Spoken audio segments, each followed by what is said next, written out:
दोस्तों नमस्कार। मुकनेक India TV से मैं हूं भास्कर सुमन। क्या दलित समाज के नेताओं में अवसरवाद फल फूल रहा है? दलित समाज के नेता अवसरवादी हो गए हैं? क्या हो सकता है? ऐसा क्यों हो रहा है कि दलित समाज के नेता अभी संगठित नहीं है और अलग अलग तरह से अलग अलग पार्टियां बनाकर अपनी दुकान चला रहे?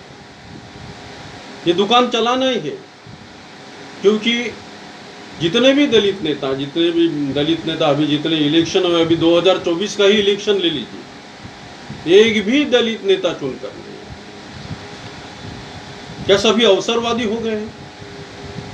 क्या वे स्वतंत्र जीत कर नहीं आ सकते? उनका खुद का एग्जिस्टेंस नहीं है, या उन्होंने वैसी जमीन बनाई नहीं है? ये अवसरवाद उन्हें कहां तक ले जाएगा? यह अवसरवाद समाज के लिए लाभदायक है या उनके लिए लाभदायक? यह अवसरवादी होना समाज के लिए बहुत ही घातक है, बहुत ही डेंजरस है, क्योंकि अवसरवादी नेता समाज को कुछ नहीं दे सकते सिवाय अपने स्वयं के लाभ के। वो खुद का लाभ कर सकते, क्योंकि अन्य पार्टियां उन्हें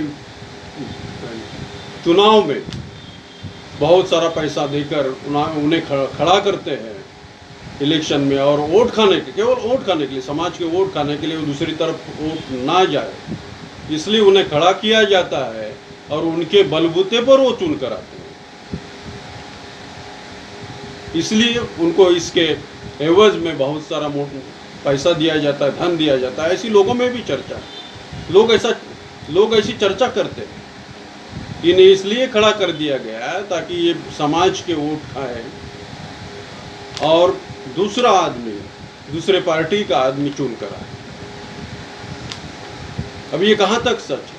और सच भी है। 2024 का इलेक्शन आप देख लीजिए, एक भी दलित नेता खुद के बलबूते पर चुनकर नहीं आया, सभी हार गए।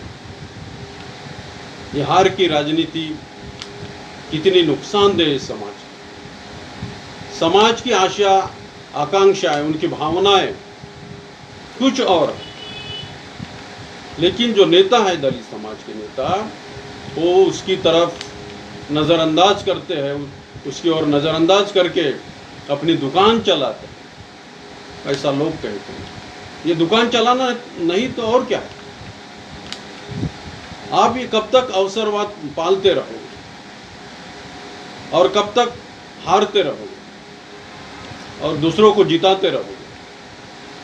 जब तक आप स्वयं जीत कर नहीं आते, समाज का विकास असंभव है। समाज के लिए आप कुछ नहीं कर सकते। अगर से समाज के लिए आपको कुछ करना है तो आपको अपनी लड़ाई खुद लड़नी पड़ेगी, आपको अपनी खुद की शक्ति बनानी पड़ेगी, और फिर समाज अगर से आपको साथ देता है तो आप स्वयं ही चुनकर आ सकते हैं और समाज के लिए कुछ कर सकते हैं। धन्यवाद।